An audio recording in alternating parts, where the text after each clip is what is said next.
समर्थ। जय जय रघुवीर समर्थ,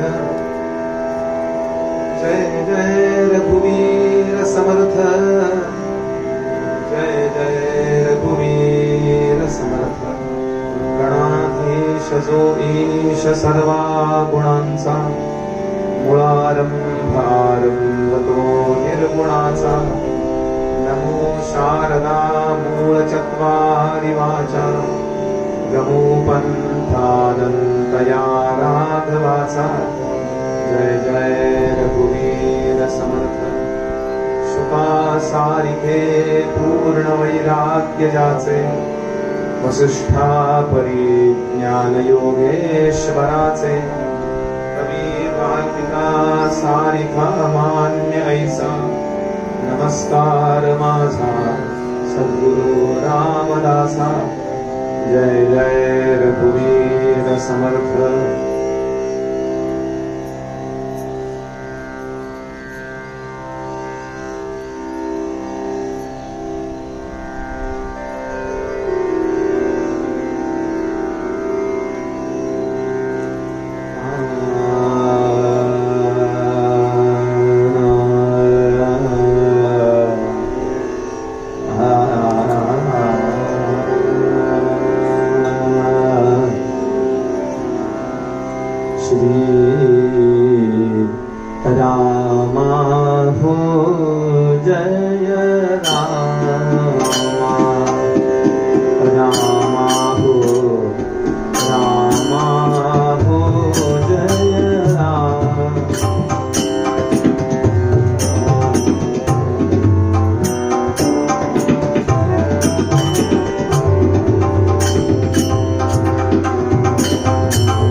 पतित पावना पूर्ण कामा रामा, पतित पावना रे पूर्ण कामा रामा। रामा हो जय रामा, रामा रे रामा हो जय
श्री रामदास माऊली दया करी रामदास माऊली हो रामदास माऊली दया करी रामदास माऊली हो रामदास माऊली दया करी रामदास माऊली हो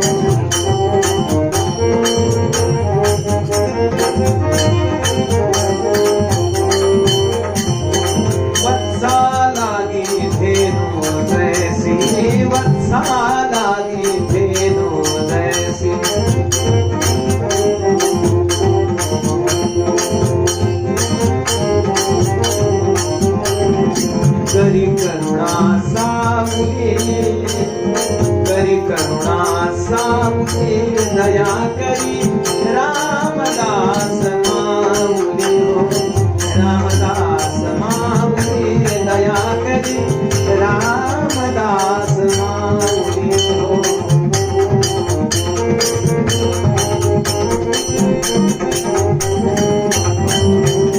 मदंत पाहू नको त्वरी तुझे मदंत पाहू नको त्वरी तुझे मदंत पाहू नको त्वरी तुझे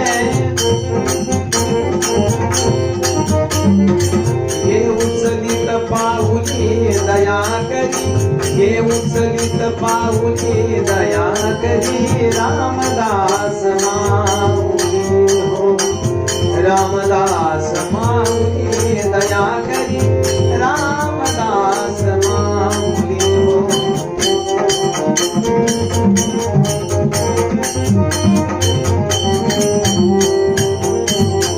जय रामात्मज तनयावली करी जय रामात्मज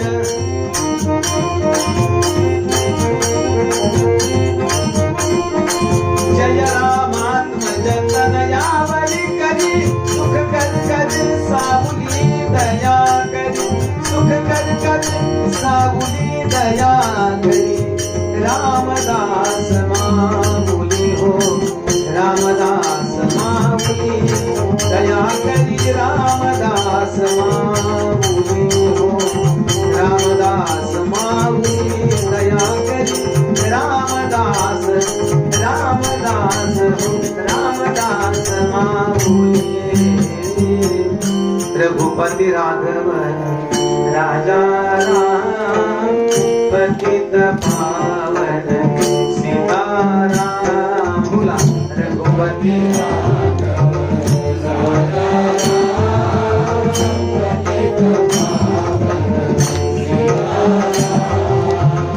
रघुपति राघव राजा राम पतित पावन सीताराम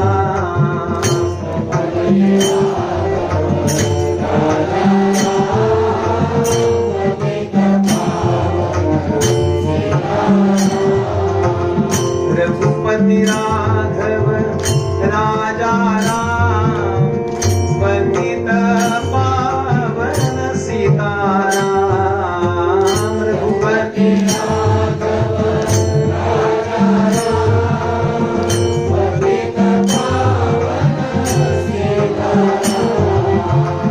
रघुपति राघव राजा राम पतित पावन सीताराम रघुपति राघव राजा राम पतित पावन रघुपति राघव राजा राम पतित पावन सीताराम रघुपति राघव राजा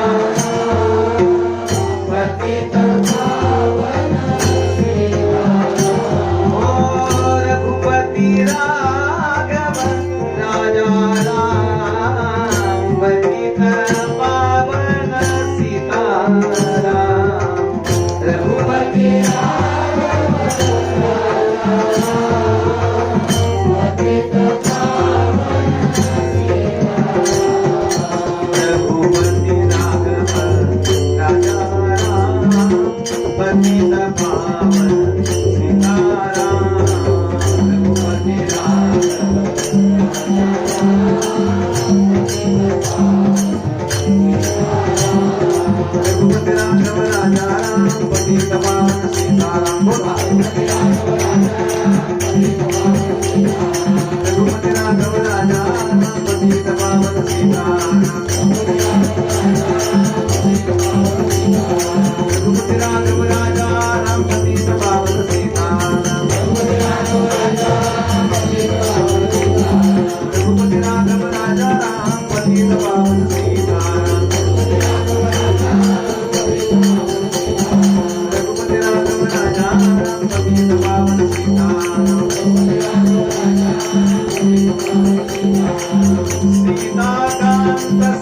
जय जय राम सद्गुरु समर्थ रामदास स्वामी महाराज की महारुद्र हनुमान की श्रेष्ठ गंगाधर स्वामी महाराज की सद्गुरु भगवान श्रीधर स्वामी महाराज की आर्य सनातन वैदिक हिंदू धर्म की भारत माता की सब संतन की जय जय रघुवीर समर्थ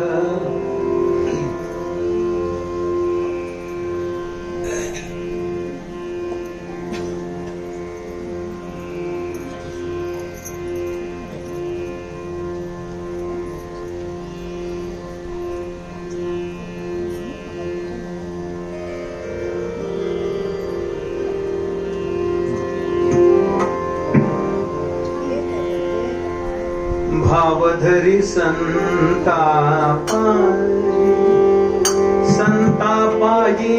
भावधरी संतापायी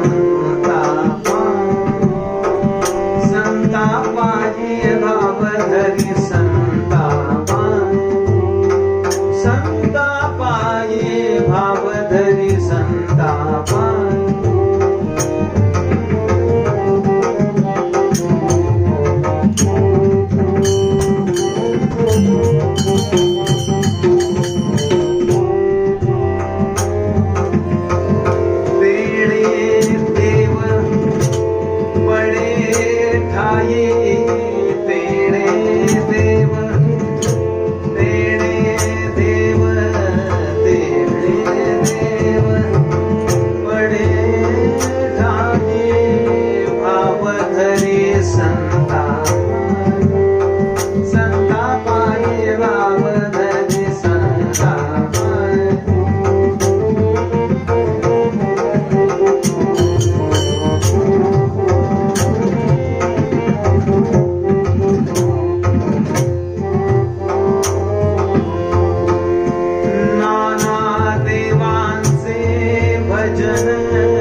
सकल देवा मध्ये सार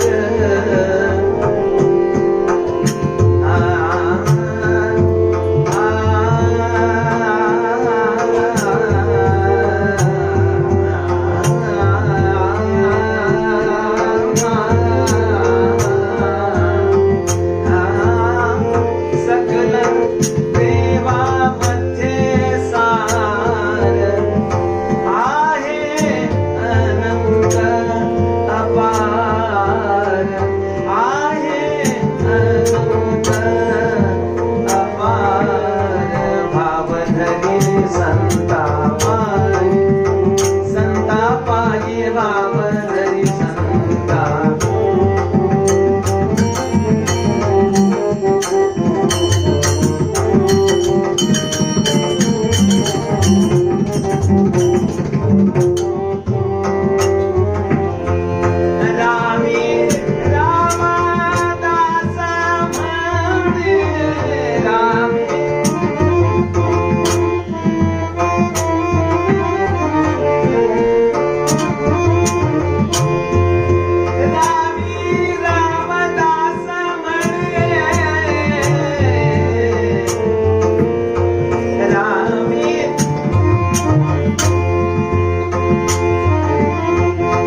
रामदासञ्च श्रीधरम् अनेन प्रीयतां देवो भगवान् जानकीपतिः श्रीरामचन्द्रः पूर्वेषामस्माकं कुलदैवतः श्रोता वक्ता श्रीराम समर्थ श्रीराम समर्थ श्रीराम समर्थ जय जय रघुवीर समर्थ मनोजवं मारुततुल्यवेगं जितेन्द्रियं बुद्धिमतां वरिष्ठं वातात्मजं वानरयूथमुख्यं श्रीरामदूतं शरणं प्रपद्ये श्रीमहारुद्र हनुमान श्री महारुद्र हनुमान की श्री महारुद्र हनुमान की सब संतन की जय जय रघुवीर।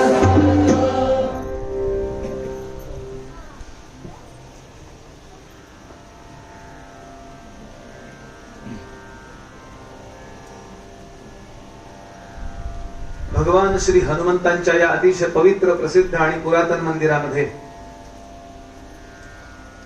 जीवनाचं इहपर कल्याण करणारं अध्यात्माचं चिंतन ज्या कीर्तनाच्या माध्यमातून घडत असतं, असं कीर्तन कानावरती पडावं, काहीतरी चांगलं ऐकायला मिळावं, यासाठी उपस्थित असणारे सर्व भाविक अधिकारी श्रोते सर्वांच्या हृदयस्थ परमात्म्याला मनापासून नमस्कार करतो।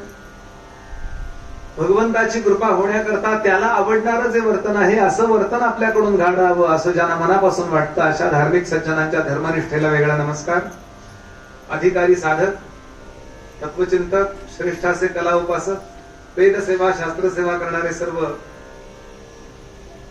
धार्मिक सज्जन सगळ्यांना नमस्कार। समाजातल्या अनेक क्षेत्रातले मान्यवर या ठिकाणी बसले असतील, जे आपल्या जवळच्या विद्येनी कलेनी श्रीमंतीनी आपल्या जवळच्या गुणांनी समाजाची सेवा ईश्वराची सेवा म्हणून करत असतील, त्यांच्या मोठेपणाबद्दल आदर व्यक्त करतो आणि निरूपणाला सुरुवात करतो। उत्तमोत्तम असे कीर्तनकार प्रवचनकार बसलेत, सगळ्यांच्या त्या पुण्याईला नमस्कार करतो ज्या पुण्याईनी आपण कीर्तन करायला लागला।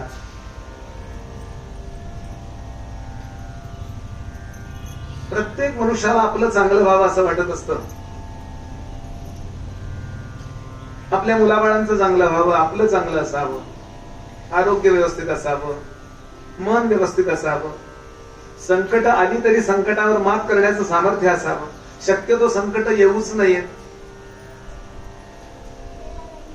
जीवनामध्ये यश मिळावं, प्रतिष्ठा मिळावी, सगळ्या अर्थाने आपल्या जवळ सुबत्ता असावी, भगवंताचं दर्शन व्हावं, हे आणि अशा प्रकारचे अनेक विचार आपल्या मनामध्ये वारंवार डोकवत असतात आणि त्याकरता आपल्याला जेवढं काही कळतं तेवढे आपण प्रयत्नही करीत असतो।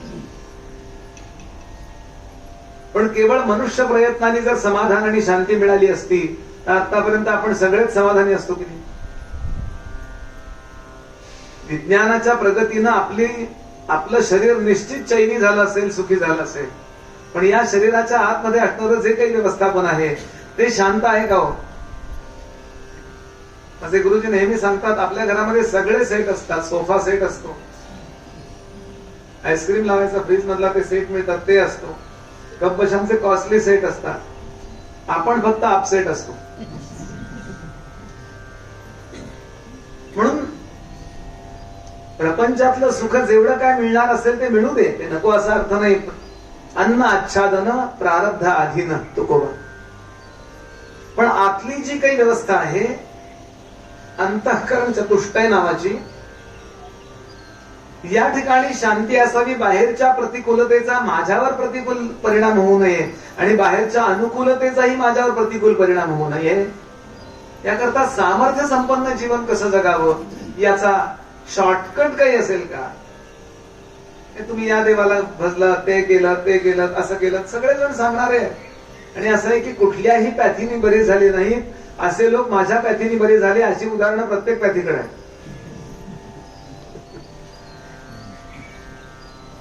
पण या सगळ्या संतांच्या किंवा शास्त्राच्या वचनांची उतारपेठ एकत्रित विचार कुठला येतो तर श्रोते हो, हा एकूणच आपल्याला समाधानाचा जो काही शॉर्टकट पाहिजे, आपल्याला काही खुशकीचा मार्ग पाहिजे, हा जर हवा असेल, खराच हवा असेल, प्रामाणिकपणाने हवा असेल, तर म्हणाले बाकी सगळं सोडा आणि सत्संगात जाऊन बसा।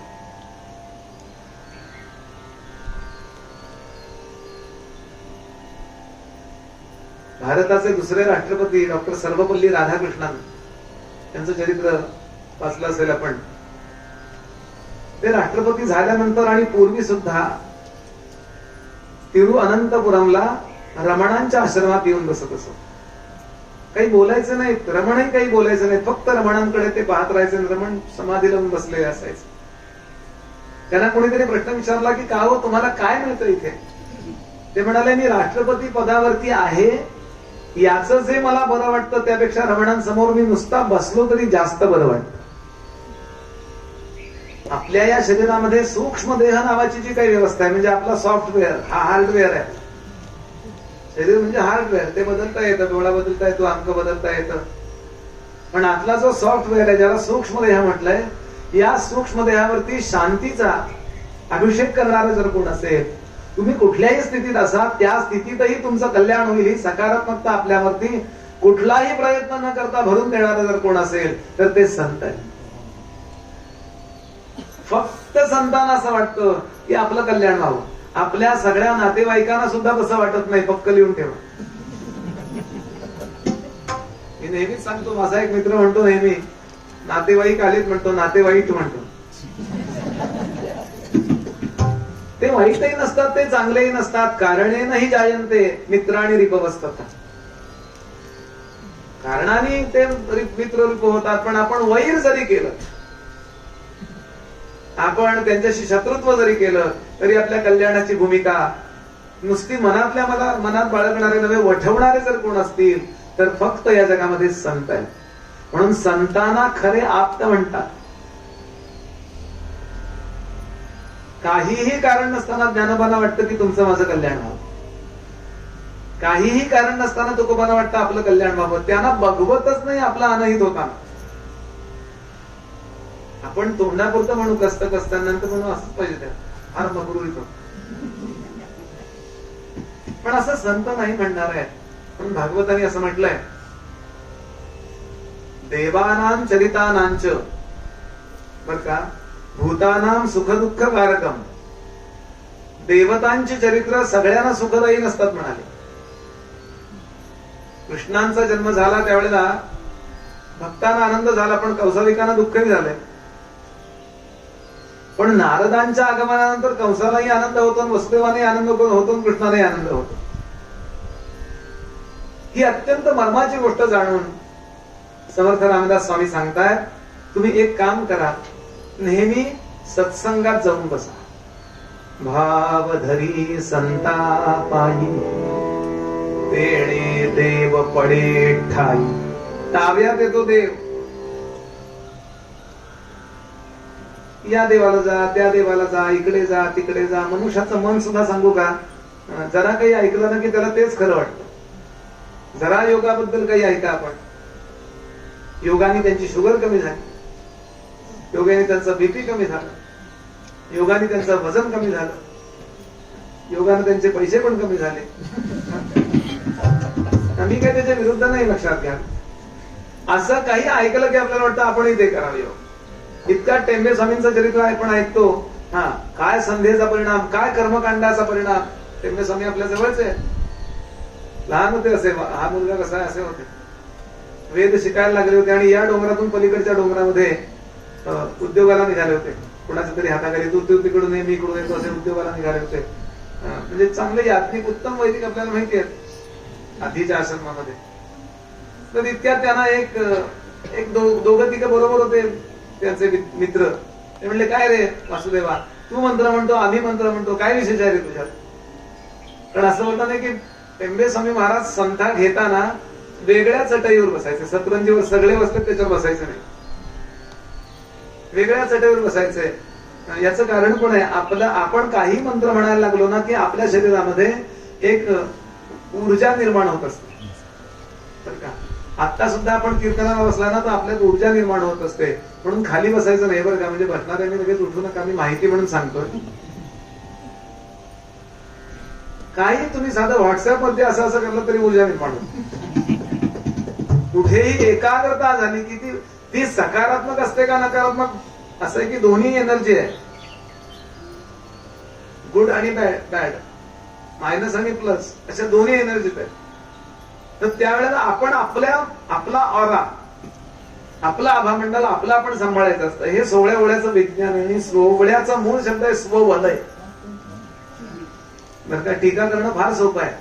माणसं म्हणतात त्यात काय, ते म्हणे 27 वेळा टेंबे स्वामी महाराज आंघोळ करायचे, सुतावर पाय पडला तरी आंघोळ करायचे, त्यात काय. म्हणलं एक दिवस 27 वेळा आंघोळ कर आणि मग शिंक न येतं 4 वाक्य बोलून लागतो, जय हे जय. उचलली जी भाणी लावली टाळ्याला, याला अर्थ नाहीये. स्वामी महाराज म्हणाले मी शिकतोय, तुम्ही पण शिकताय, तुमचा सर्पमंत्र झालाय, माझाही झालाय, बघा माझा मंत्र. आणि त्यात एक महाभयंकर काळा डोंग्या नाग समोर असा आला. यांनी हातामध्ये वाळू घेतली आणि तो मंतरली वाळू आणि त्याच्यावरती अशी करून टाकली, तो स्थिर झाला. हो, स्वामी महाराजांचं चरित्र आहे, आपण वाचलं असेल. बघा म्हणाले, आता तुम्ही कुणीतरी त्याचं विमोचन मंत्र म्हणा, तर त्यांचं सगळंच झालं होतं, पण काहीच नाही होईना. मग त्यांच्याच्यानं तो निघे ना, चला म्हणाले आणि गेले उद्योगाला. उद्योग काय 3-4 तास, काय वास्तुशांत, काय जे असेल ते केलं आणि परतीला येताना दुसऱ्या मार्गाने आले, विसरले. घरी आले स्वामी महाराज, घरी आले म्हणजे तेव्हा आश्रम, दुसरा आश्रम चालू होता, गृहस्थ आश्रमात किंवा सुरुवात व्हायची असेल असं म्हणा, हे जरा मोठे असतील. आणि चित्रावती घालायला जेव्हा घरी आले, स्नान केलं, स्वतःचा भात स्वतः शिजवला आणि आता चित्रावती घालणार असं करणार, एकदम लक्षात आलं त्या सर्पाला मी बंधन करून आलो. तसे पानावर न उठले, तिथपर्यंत गेले, पुन्हा तेवढा डोंगर ओलांडून त्या सर्पाला सोडवलं, तो निघून गेला, क्षमा मागितली त्याची, माझ्या मंत्राकरता तुला इतका वेळ बंधन झालं आणि परत आले. अशा कथा ऐकल्या की आपल्यालाही सर्पमंत्र म्हणावा असं वाटतं की नाही. आपल्या सासूभोवती घालावा किंवा सोनेभोवती घालावा.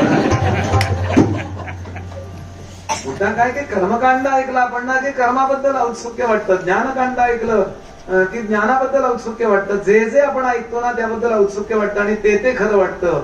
माझे गुरुजी सांगतात, जे ऐकतो त्यावेळेला आपल्याला ते खरं वाटत असेल तर पक्क समजा आपलं काही खरं नाही.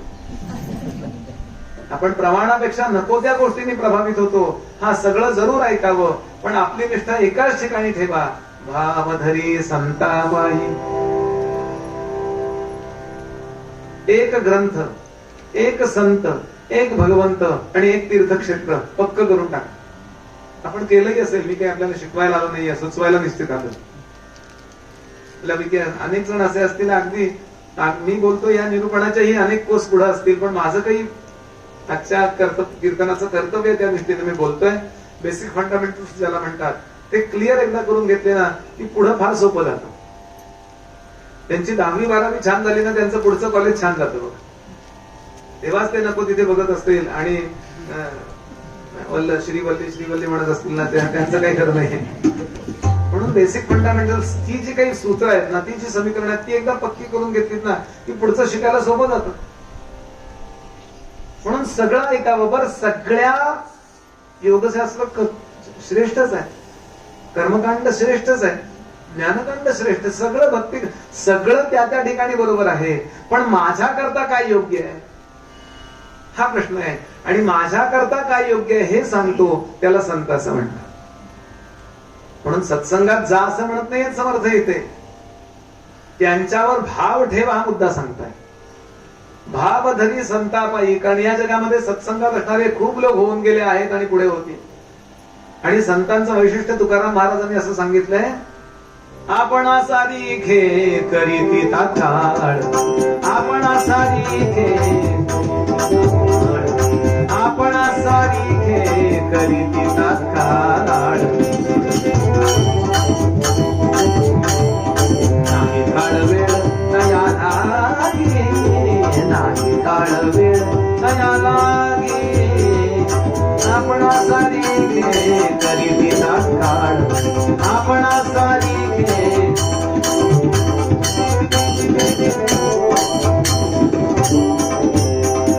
संतांच्या सद्गुरूंच्या सान्निध्यात गेल्यानंतर ते तुम्हाला काय करतात, तर ते आपल्यासारखं बनवतात. आणि कधी बनवतात? तात्काळ. आता प्रश्न विचारा केव्हा तरी, ज्ञानोबांच्या काळामध्ये असं पुढे बसलं तरी चालेल, काही छान बस. ज्ञानोबांच्या काळामध्ये संत श्रेष्ठ ज्ञानेश्वर महाराजांच्या सहवासात किती लोक आले असतील? किती लोक आले असतील? तर याचं उत्तर सगळेजण एक मुखाने घेऊ शकतात की पुष्कळ लोक आले असतील. तुकोबांच्या या वचनाप्रमाणे संत प्रत्येकाला जवळ आलेल्याला आपल्यासारखं बनवतात. दोन्ही खरं आहे. आता प्रश्न विचारा की ज्ञानोबांच्या सान्निध्यात आलेले किती लोक ज्ञानोबा झाले? तुकोबांच्या सान्निध्यात आलेले किती लोक तुकोबा झाले? समर्थांच्या सान्निध्यात आलेले किती लोक समर्थ झाले? याचा अर्थ हे जे वचन आहे ना, त्याच्यावर एक बारीक स्टार आहे. असतं ना 1 BHK 27.45 लाख आणि वरती एक स्टार असतो आणि त्या स्टार मध्ये अजून 5-10 लाख दडलेले असतात.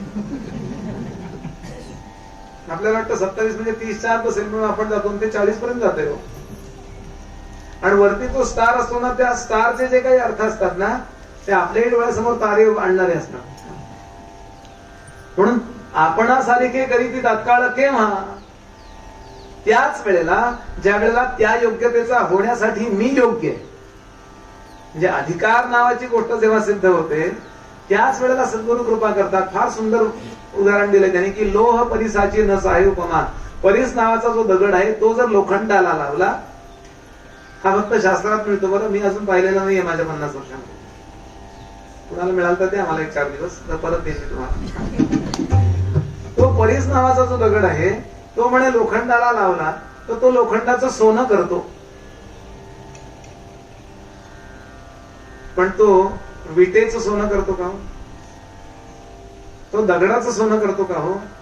म्हणजे सोनं होण्याकरता त्या पदार्थाने किमान लोखंड असणं अपेक्षित आहे की नाही?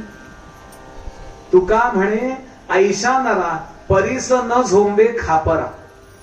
खापराला जर परीस लावला तर त्याचं सोनं होत नाही.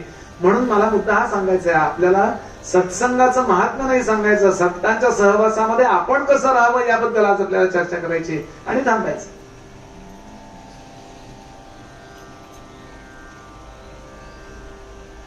दोन शब्द वापरले ज्ञानोबानी, एक संगती आणि एक पंगती.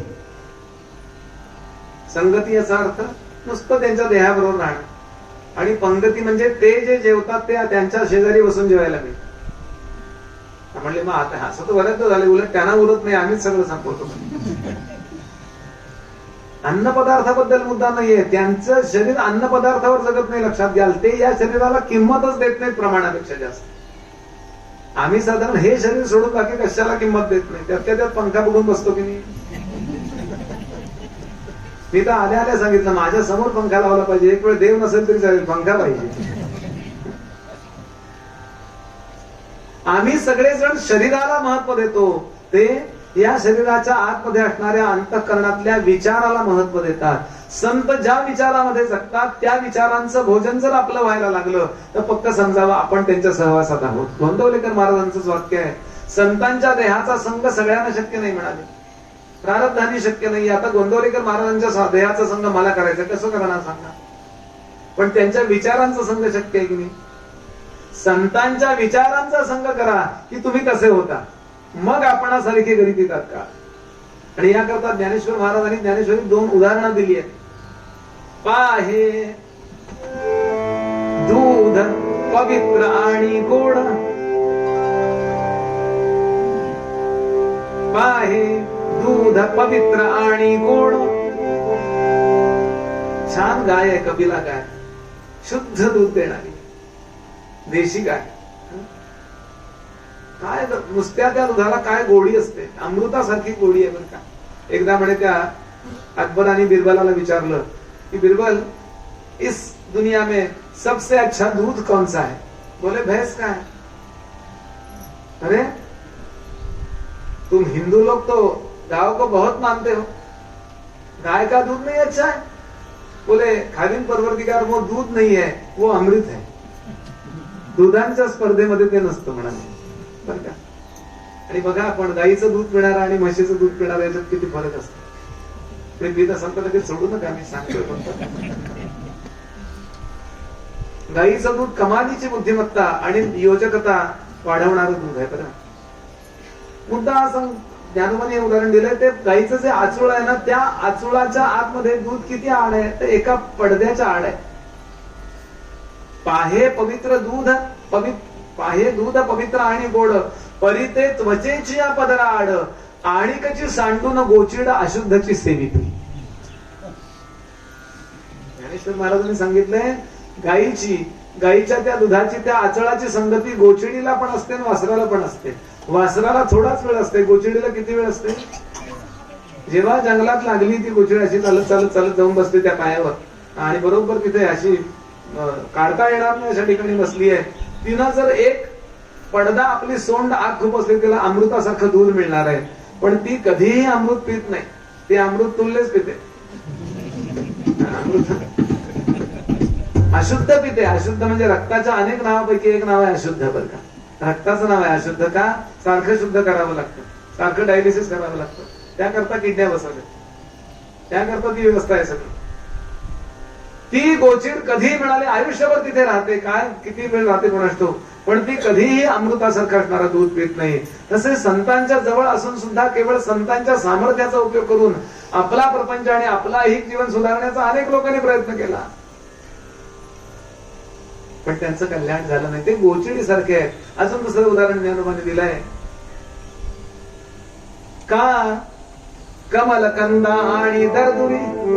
कमलकंद जो असतो, कंद म्हणजे त्याचा गड्डा, तो जिथून कमळ म्हणजे तिथून हळूहळू खाली मुळे असतात आणि वर वर वर वर वर असे ते देठ येतात आणि मग कमळ येतात. आपल्याला माहितीये, मी कोणेबद्दल बोलत नाहीये, लगेच लोकांना भाजपच वाटतं. बोलायची सोय नाही. धनुष्यबाण म्हणलं की त्यांना वाटतं मी शिवसेनेच्या प्रचाराला आलो. हे नेहमीच सांगतो की ह्या कीर्तनामध्ये सगळ्या पक्षाच्या सगळ्या कार्यकर्त्यांनी आलं पाहिजे आणि इथून आयडियाज घेतल्या पाहिजेत. सगळ्या पक्षाच्या अतीत असणारं हे यांचे गोंदवलेकर महाराजांचं वाक्य आहे. अध्यात्म म्हणाले घराच्या छपरासारखं असतं, त्या छपराखाली सगळ्याच खोल्या येतात. जय जय. केव्हा तरी ही शुद्धता चित्तामध्ये धारण करूया. कारण आता दिवसेंदिवस इतकी कठीण परिस्थिती झाली, माणसं इतकी मित्र असतात पण केवळ व्हॉट्सअप वरती हा याची पोस्ट टाकतो, तो त्याची पोस्ट टाकतो, झाले व्हायची. आणि ते तिकडं लोकसभेत मिठी मारतात. जय जय. आपण मांडत बसतो. सांगण्याचा भाव असा की त्या कमळाच्या मध्ये, कमळा तो कमलकंद आहे, हळूहळू कमल विकसित झालं, कमळ पानं तयार झाली, केव्हा तरी त्याची कळी आली, मग त्याच्यामध्ये फूल धरायला लागलं, हळूहळू फूल धरलं आणि त्यामधला जो मकरंद आहे, पराग आहे, तो सिद्ध झाला, परिपक्व झाला, मॅच्युअर झाला. एखादा भोंगा येतो, त्याच्यावर बसतो आणि अलगद त्यातला तो मकरंद जो आहे तो सेवन करतो आणि निघून जातो. आणि त्याच कमलकंदाच्या जवळ चिखलामध्ये बेडूक कायम असतो. दरदूर म्हणजे बेडूक. आता त्या कमळाच्या त्या व्यवस्थापनाचा संघ बेडकालाही आहे आणि त्या भुंग्यालाही आहे. पण कोण काय सेवन करतं? काय म्हणतात त्यांचे ज्ञानोबा? का कमलकंदा आणि दरदुरी या नांदणूक एकची घरी, परी येरा पराग सेवजी सेविजे भ्रमरी येरा चिखल चिवरे. परी पराग सेविजे भ्रमरी येरा चिखल चिवरे. तो चिखल चिवडत बसतो, त्या चिखलातच हायबरनेशन, तो त्यातच राहतो. म्हणून फार महत्वाचा मुद्दा, कुठेही जाल म्हणाले, सत्संगामध्ये जाल, प्रवचनामध्ये. प्रवचन कीर्तन म्हणजे सत्संगच आहे. तो बुवा काही आपल्या काकाची गोष्ट सांगायला उभा नसतो तिथे. तो ज्ञानोबा काय म्हणतात आणि तुकोबा काय म्हणतात हे सांगत असतो. त्यामुळे आपण जेव्हा कीर्तन प्रवचनाला जातो तेव्हा इतक्या संतांचा सहवास करतात, इतक्या संतांच्या सहवासात. तो संत नसतो लक्षात घ्या, पण तो संतांचा निश्चित असतो. पोस्टमन जसा आपल्या दारामध्ये आल्यानंतर आपल्या आपटानं लिहिलेलं पत्र आहे ना, ते आपल्याला देतो. आपल्या आपटानं आंबे पाठवले ते आपल्या, असं म्हणतो का आपण पोस्टमन आमच्या ओळखीचा नाही म्हणले, काही नको आंबे तूच घेऊन जा असं म्हणू का आपण? नाही ना, आपण आंब्याकडे बघतो, आपण आपल्याला पाहिजे त्या पदार्थाकडे बघतो. फार झालं तर त्याला दिवाळीचा फराळ देतो, त्यातही माणसं शेवटच्या 5व्या-6व्या दिवशी देतात, म्हणजे आलेलेच खपवायचे. एवढीच त्या कीर्तनकाराकडे प्रवचनकाराकडे बघण्याची दृष्टी ठेवा, म्हणजे श्रद्धेला धक्का लागणार नाही. गोंदवलेकर महाराज सांगायचे, कीर्तनकार दारू जरी पित असेल तरी कीर्तनावर जाऊन बसावं, कारण कीर्तनात तो पिऊ नये असंच सांगत असतो म्हणाले. महाराजांचं वाक्य, म्हणजे माझी काळजी करू नका आपण. भावधरी संतापाय. भाव धरणं याचा अर्थ असा की संत जे द्यायला बसले ते स्वीकारण्याची आपली रिसेप्टिव्हिटी मॅच्युअर करणं. संत जे देण्याकरता आपल्याला आलेले आहेत ते ग्रहण करण्याची ग्रहण क्षमता विकसित करणं. ते केवळ माहिती म्हणून ग्रहण करू नका, ते माझ्या कल्याणाचं सांगायला आले. आणि माझ्या कल्याणाकरता जर ते एखादी गोष्ट सांगत असतील आणि माझं जर काही चुकत असेल तर माझ्या वर्तनामध्ये परिवर्तन करायला मी त्या क्षणी तयार आहे, अशी रिसेप्टिव्हिटी ठेवा. डॉक्टरांकडे गेला आणि डॉक्टरांनी सांगितलं काही खरं नाही तुमचं, उद्यापासून चालायला सुरुवात करा. सुरुवात करतात की नाही माणसं, आणि करायला पाहिजे की नाही. जर तुम्ही चालला नाही तर कायम ते डायबंदी वाढ, शुगर वाढायला लागली. एका डॉक्टरने सांगितलं गोड बोलायचं सुद्धा नाही, इतकी शुगर वाढली तुमची. मग ते डॉक्टर शरीराच्या अनारोग्याबद्दल आपल्याला सावध करतात आणि आरोग्याची व्यवस्था सांगतात, त्या डॉक्टरांचं आपण ऐकायला तयार आहोत. तर अंतःकरणाच्या अनारोग्याबद्दल सांगणाऱ्या संतांचं ऐकायला आपण तयार असावं की नाही. भावधरी याचा अर्थ काय. आणि खरं सांगतो मी आपल्याला, सगळं मर्म परमार्थाचं जे आहे ना ते संतांच्या चरणी असणाऱ्या आपल्या भावामध्ये. आता सगळ्यांना सगळं कळतंय. या जगामध्ये मूर्खांची आणि पडत मूर्खांची या दोघांची संख्या मोजली तर जास्त संख्या कोणाची हो. मूर्ख म्हणजे ज्याला कळत नाही म्हणून जो वागत नाही त्याला मूर्ख म्हणतात. त्याची बरीच लक्षणं लिहिली आहेत. समर्थांवर काही लोकांचा खूप राग आहे सध्या. गेले 2-4 महिने सारखं त्याचे समर्थ असे, काही रामदास स्वामी असे. मी एका मोठ्या पुढाऱ्याला प्रश्न विचारला, इतक्या समर्थांबद्दल राग का. तो म्हणला आम्ही आत्ताच दासबोध वाचला, त्यात मूर्खाची म्हणजे आमचे लक्षण आले म्हणून आमचा राग आहे. काय बिचाऱ्यांचं चूक नाही हो. म्हणून समर्थांच्या विरुद्ध कोणी पोस्ट टाकत असेल तर काही विचार करू नका, एक ठप्पा मारून टाका त्याच्यावर. तो एक. पण या जगामध्ये मूर्खांची संख्या कमी आहे बरं का. कळत असून त्याप्रमाणे न वागणाऱ्यांची संख्या जास्त आहे. म्हणून समर्थांनी दुसऱ्या दशकाचा पहिला समास मूर्ख लक्षण दिला आणि दुसऱ्या दशकाचा शेवटचा 10वा समास पढत मूर्ख लक्षण दिला. वाचण्यासारखं आहे सगळं. म्हणून आपल्या सगळ्यांना सगळं कळतंय. आपल्याला म्हणजे इथं बसणाऱ्यांना नाही, जगातल्या सगळ्यांना. पण तरी माणूस बदलायला तयार का नाहीये याचं कारण आपल्या स्वतःच्या कल्याणाची त्याला प्रामाणिक इच्छा नाहीये. जर त्याला ती प्रामाणिक इच्छा झाली तर तो संतांच्या चरणावर भावच ठेव. आणि संतांच्या चरणावर भाव ही या पूर्ण विश्वातली ज्ञानबाची मेघ आहे. किती स्तरावर बोलूया, किती स्तरावर.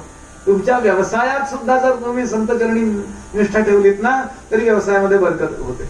एक दृष्टांत आहे. स्वामी विवेकानंद देश परदेशामध्ये सगळीकडे प्रवास करून प्रचार करून भारतात परत आले आणि 39 ला गेले. 39व्या वर्षी देह ठेवलं. पण शेवटचे 1-2 वर्ष स्वामीजी एकांतात फार राहू लागले. आणि ठाकूरांनी म्हणजे रामकृष्ण परमहंसांनी विवेकानंदांची निर्विकल्प समाधी लागू नये म्हणून त्यांच्या बुद्धीची ती किल्ली आहे ना ती काढून घेतली होती. एक वाक्य लक्षात ठेवाल, शेवटचं जे काही क्लिक व्हायचंय ना इथे ते गुरुकृपेनं होत असतं. आपण तोपर्यंत सगळे प्रयत्न करायचे असतात. पण ज्या क्षणाला आपली तयारी होते त्या क्षणाला गुरुजींना वाटतं होऊ दे याचं काम आणि ते तिकडून एनओसी पाठवतात. नो ऑब्जेक्शन सर्टिफिकेट बरं का. एक फक्त क्लिक करतात आणि साक्षात्कार होतो. किंचित राहिली पुणं कोणी केली शांत केली जनार्दने. फक्त लक्षात ठेवा. आणि ही मोनोपॉली आहे, ही मक्तेदारी आहे संतांची आपल्या सद्गुरूंची. म्हणून अशी निष्ठा ठेवायची. ते जाऊ देत. मला सांगायचं असं, आता याची निर्विकल्प समाधी लागली तर हा प्रवचनच करणार नाही हो, सतत समाधी लावून बसले. म्हणून त्याला निर्विकल्प समाधी लागू दिली नाही आणि सांगितलं नवरेन मी तुझी निर्विकल्प समाधीची चावी काढून घेतली आहे, ती योग्य त्यावेळेस तुला परत देईल. आणि यानंतर स्वामीजी परदेशात गेले. ऐकण्यासारख्या करून कीर्तन बरं का.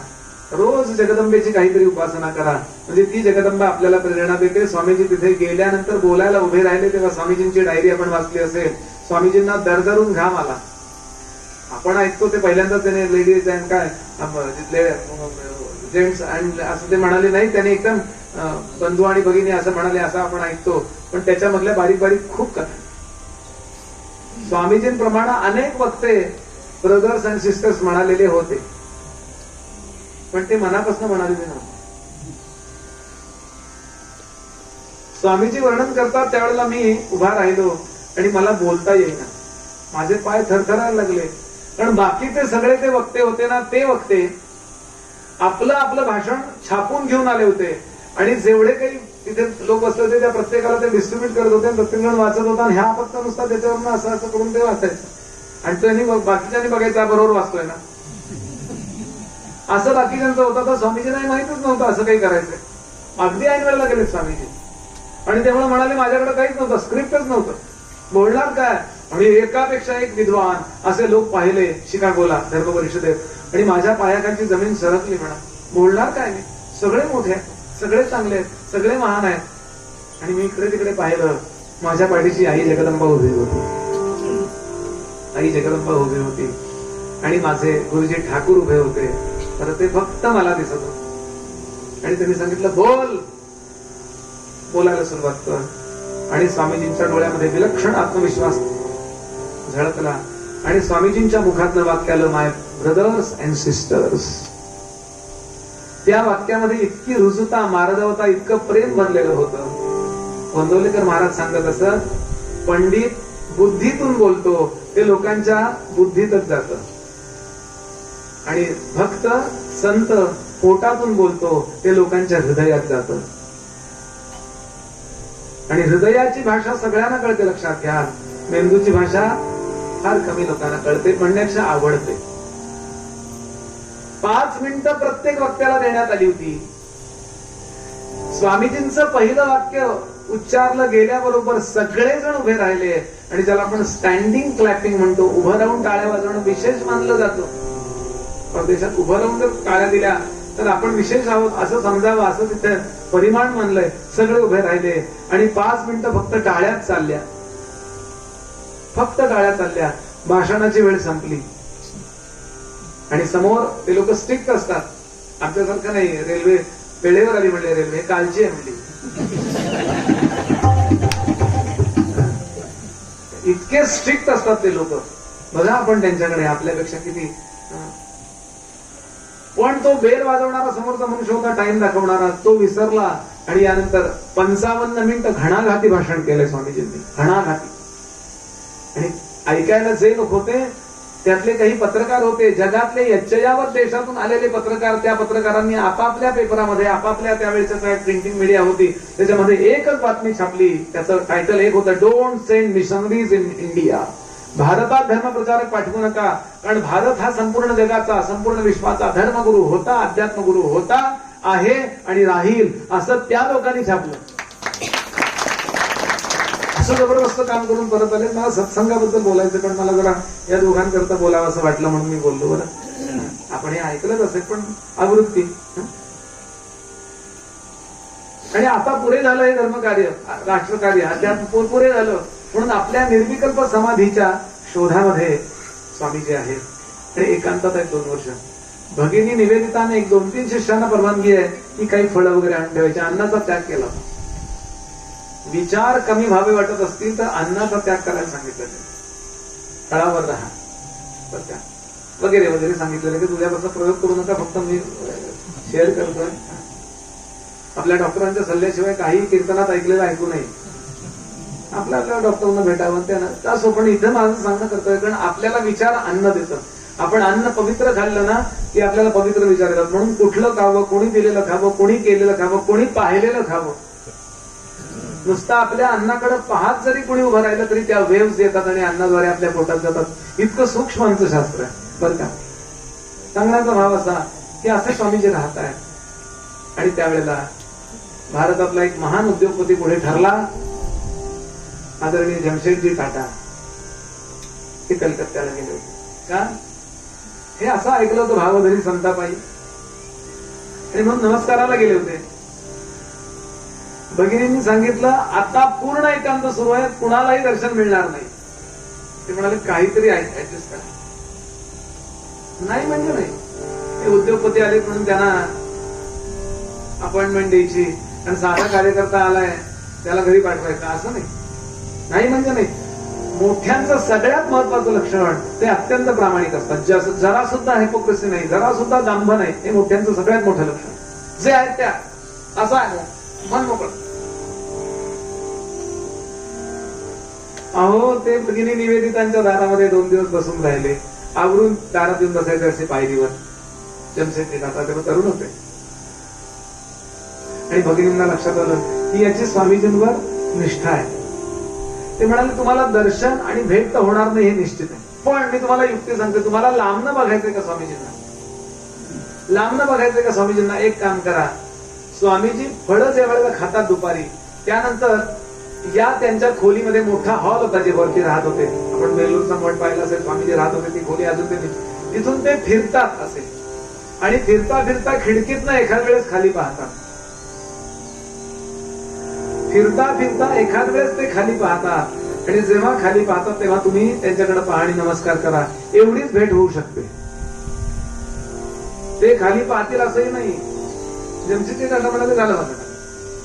आणि ते तिथे जाऊन सकाळपासून संध्याकाळपर्यंत दिवसभर बसलेले राहायचे. स्वामीजी फिरायचे पण बाहेर खाली बघायचेच नाही. तो कसा भावधरी संता पाहिजे. एक दिवस गेला, 2 दिवस गेले, 8 दिवस इतका मोठा अत्यंत पराक्रमी. मग त्यांच्या नावचं नगर आहे बिहारमध्ये. मी कीर्तनाला गेलतो रायपूरच्या जवळ टाटा नगर. तिथल्या लोकांनी मला ही गोष्ट सांगितली. 8 दिवसानंतर हा सकाळी येऊन बसतो सूर्योदयाला, स्वामीजींकडे बघत, पुन्हा उभा राहतो स्वामीजींकडे बघत. आणि एक दिवस काय कोणाचं भाग्य उजाडलं. तसेही संत तुम्हाला वाटेवर पडलेले मिळेल. संतांची जाहिरात नसते बरं का कधी, येथे तुमची कुंडलिनी जागी करून मिळेल, जसं चार्जिंग करून मिळेल असतं. काय खायचं का नाही काय? समर्थ म्हणाले, आपण असं बरे पोहता नाहीये, लोक बुडवावयाचे कोण कार्य, गोडी आवडी वाया जाये, विकल्पची अवघा दासबोध. सगळ्यात महत्वाच्या लक्षणांपैकी ही लक्षण आहेत. आणि 8 दिवसानंतर काय गुणाष्टक स्वामीजी दुपारी 12-1 ला असे फिरत होते. एकदम त्यांचं लक्ष असं गेलं तर त्यांचं निर्विकल्प समाधीच्या जवळपास गेलेले. एकदम त्यांचं लक्ष खाली गेलं आणि असा त्याच्याकडे पाहिलं. एकदम गोल वळले, आतमध्ये गेले. एक लोखंडाचा गज आणला आणि तो वर्ण फेकून दिला. तो वर्ण फेकून दिला. तो खाली पडल्याबरोबर रतनजी टाटाने तो मस्तकी धारण केला. टाटानगरची भट्टी पेटवली, फर्नेस, आणि त्या फर्नेस मध्ये पहिल्यांदा जो गज टाकलाय पुरी वितळवायला, लोखंडाची त्यांची फॅक्टरी आहे ना, त्यात पहिला जो गज टाकला तो स्वामीजींनी दिलेला प्रसाद आहे. आणि अजून ती फॅक्टरी बंद पडलेली नाहीये. किती सिरियसली घेतलं पाहिजे आम्ही हे. भावधरी संता पायी, समर्थ म्हणतात तेणे देव पडी ठाई. ज्यांच्या मंदिरात आपण उभे आहोत त्यांची गोष्ट सांगायची आणि पूर्वरंग थांबवायचं. सत्संग मिळत नाही असा मुद्दा नाही आहे. खूप लोकांना सत्संग मिळेल, पण माणूस सत्संगात जाताना स्वतःला काहीतरी समजतो, कुठला तरी कॉम्प्लेक्स घेतो, सुपिरिटी कॉम्प्लेक्स किंवा इन्फिरिटी कॉम्प्लेक्स, अहंगंड किंवा न्यूनगंड. आमच्याकडे कशाला बघतायत संत? ते श्रीमंत लोक आलेत ना, त्यांच्याकडेच बघा ना. कुठल्या कॉम्प्लेक्स मध्ये राहू नका. तुम्ही फक्त एवढा विचार करा की त्यांनी बघू अथवा न बघू, माझा भाव शुद्ध आहे आणि तो कमी असेल तर तो योग्य होण्याचा प्रयत्न करावा. दीनतेचा अभ्यास करावा. दीन होऊन संतांकडे जो गेला, संत त्याच्यावर कृपा करतात. एरवी व्यवहारामध्ये आय एम समबडी, एकदम कॉन्फिडन्स व्यवहारात आवश्यक आहे, त्याशिवाय परफॉर्मन्स नाही होत, सादरीकरण नाही होत. पण संतांच्या चरणाजवळ जाताना असं जावं. एक दृष्टांत महाराजांच्या चरित्रातला, रामायणातला. मी सगळा अभंग सोडवत नाहीये बरं, म्हणजे पुन्हा मला बोलवा असं नाही मला म्हणायचं, नाही तर आपल्याला वाटेल एक प्रोफेशनल सिक्रेट दिसते, अर्धवट ठेवायचा अजिबात नाही. उलट छान तरुण मुलं तयार होत आहेत, त्यांना विषय द्या बरं का. मी आपल्याला विनंती करतो, आपण आपल्याकडे काही कार्यक्रम ठरवता, 4 दिवस 5 दिवस म्हणजे अमके तमके कार्यक्रम ठरवता, त्यावेळेला आपण आचार्याला मेनू देता की नाही? एक दिवस गुलाबजाम करा, एक दिवस पुरणपोळी करा, एक दिवस पुलाव करा. त्याचा नीट नव्हता तो पू दीर्घ लिहिला त्याने. आपण जरा विनोद केला की कंटाळा येत नाही म्हणून विनोद बरं का. काजरीकर गुरुजी म्हणते बुवा आमच्याकडचं वेगळं झालं होतं तुमचं कीर्तन.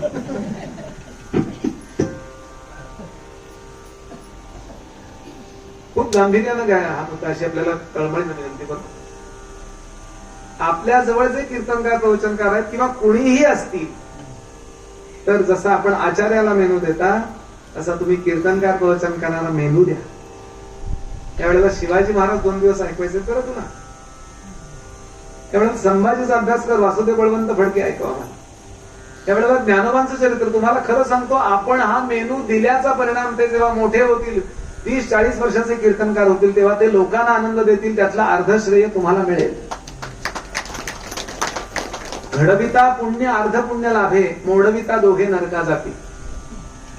म्हणून मी एवढ्या करता बोललो की आपली माणसं आपणच उभी करायची. आपल्यातच इंजिनियर तयार केले की नाही आपण, चांगले इंजिनियर आपल्यातच तयार करायचे, चांगले डॉक्टर्स आपल्यातच तयार करायचे, चांगले पैसे खाणारे पुढारी, आपले पैसे न खाणारे पुढारी आपल्यातच तयार करायचे. चांगली चांगली माणसं आपल्यात, तसे कीर्तनकार प्रवचनकार आपल्यात, ही सिस्टीम डेव्हलप ठेवली पाहिजे. खरं म्हणलं तर आपण आपला एक मुलगा या कार्याला द्या, एरवी त्यानं भरपूर कार्य करावं, आणि उत्तम कीर्तनकार, उत्तम प्रवचनकार आणि उत्तम साथीदार. बरं, नुसतं कीर्तनकार प्रवचनकार नव्हे, कारण कीर्तनाचे हा म्हणजे हार्मोनियम आणि त म्हणजे तबला, हे हात दोन आहेत, म्हणून त्यांनाही तयार करा, त्यांच्याही पाठीशी उभे राहा, ही मी आपल्याला विनंती करतो. मला मुद्दा सांगायचा आहे.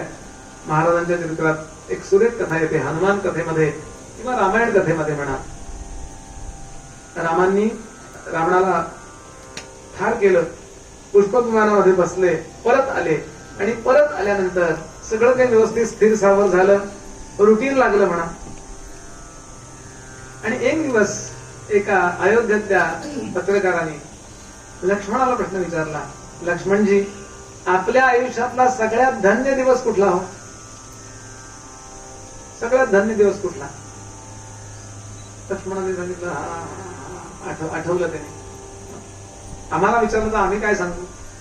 सगळ्यात धन्य दिवस कुठला? लग्न ठरलं. पण झालंच नसतं असं आम्ही, तरी झालं म्हणजे धन्यच केलं.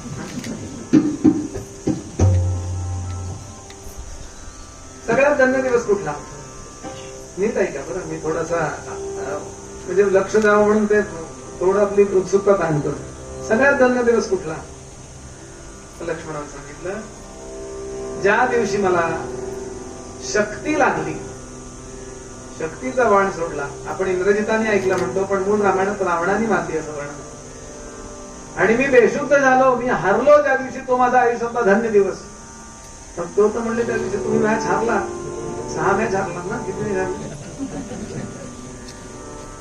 तुम्ही त्या दिवशी हारलात ना. ती चकमक का असे ना, युद्ध नव्हे, युद्धाची त्या दिवशीची चकमक तुम्ही हारलात, बेशुद्ध झालात. पुढे हनुमंताने ते द्रोणागिरी आणला म्हणून वाचलात, हे नंतरच आहे, पण वाचलाच नसतात अशा स्थितीपर्यंत नेऊन पोहोचवला, म्हणजे जवळपास तुम्ही संपत आला. तो धन्य दिवस कसा? ते म्हणाले त्या दृष्टीने म्हणत नाहीये, त्या दृष्टीने म्हणत नाहीये.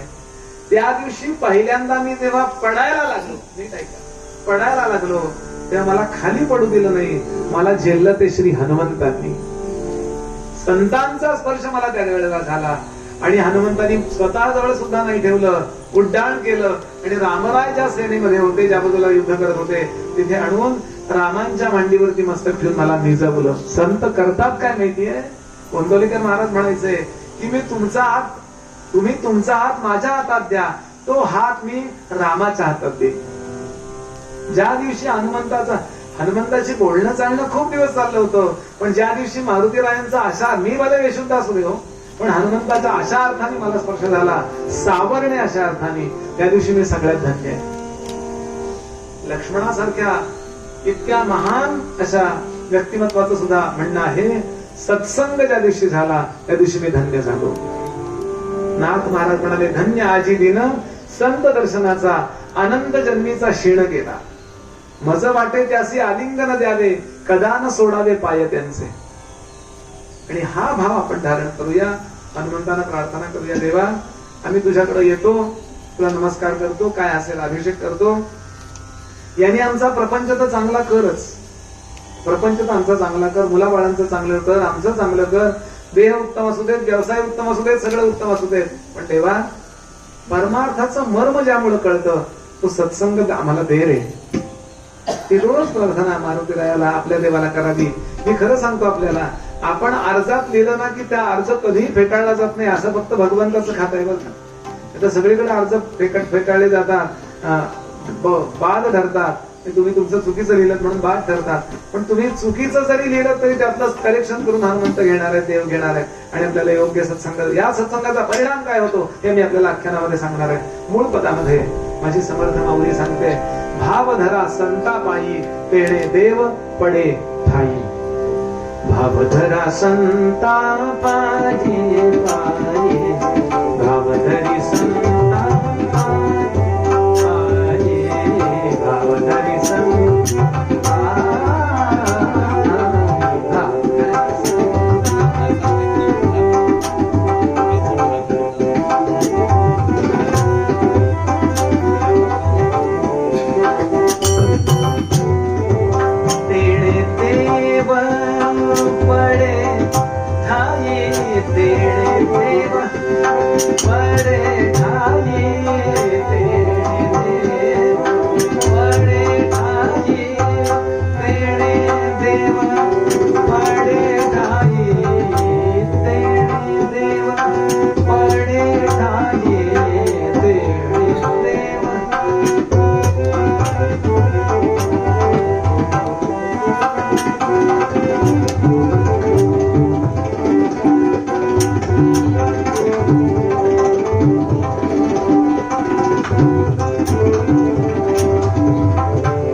मेरू से शिखर, पहिला मेरू से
तोची पावला परम पद, तोची पावला परम पद, तोची पावला परम पद, तोची पावला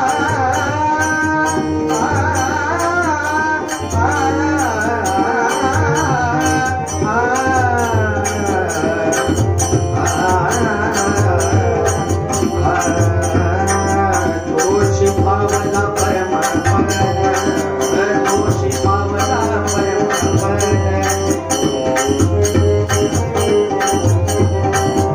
मणिपुरिया विनोद, मणिपुरिया विनोद, मणिपुरिया विनोद. छंदे छंदे डुलतसे, छंदे छंदे डुलतसे, छंदे छंदे डुलतसे, छंदे छंदे डुलतसे, छंदे छंदे डुलतसे, छंदे छंदे डुलतसे. पहिला मेरू शिकरी.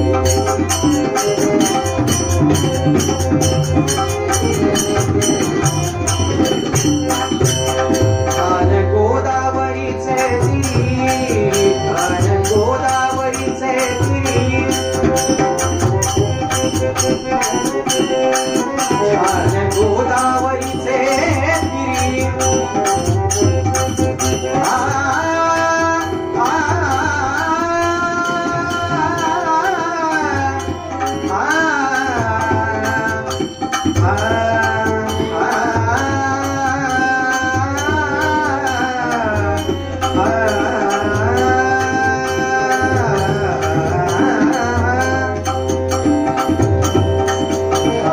गोदावरीचे तिरी, कान गोदावरीचे तिरी. स्नान करी पांचालेश्वरी, स्नान करी पांचालेश्वरी, स्नान करी पांचालेश्वरी. ज्ञानदेवाचे अंतरी, ज्ञानदेवाचे अंतरी, ज्ञानदेवाचे अंतरी, ज्ञानदेवाचे अंतरी. दत्तात्रय योगिया, दत्तात्रय योगिया, दत्तात्रय योगिया. पहिला मेरू शिकरी, पहिला मेरू शिकरी. एक योगी निराकारी, एक योगी निराकारी. मुद्राला मुनी खेचरी, मुद्राला मुनी खेचरी. प्राणायामे पैसला, प्राणायामे पैसला.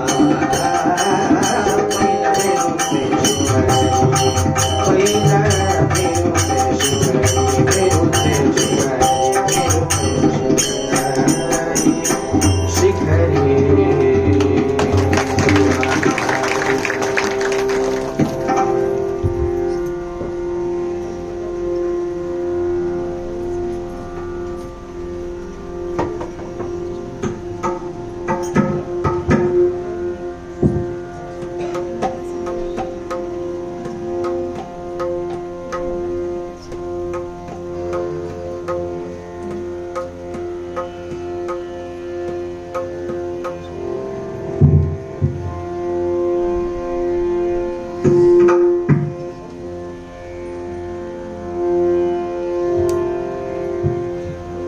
संत श्रेष्ठ श्री ज्ञानेश्वर महाराजांनी दत्तप्रभूंबद्दल लिहिलेला अभंग मध्यंतरामध्ये आपल्याला छान ऐकायला मिळाला. याबद्दल कलाकाराचे आणि कीर्तनकाराचे म्हणून आपण टाळ्या वाजवून हार्दिक अभिनंदन करतो. धन्यवाद.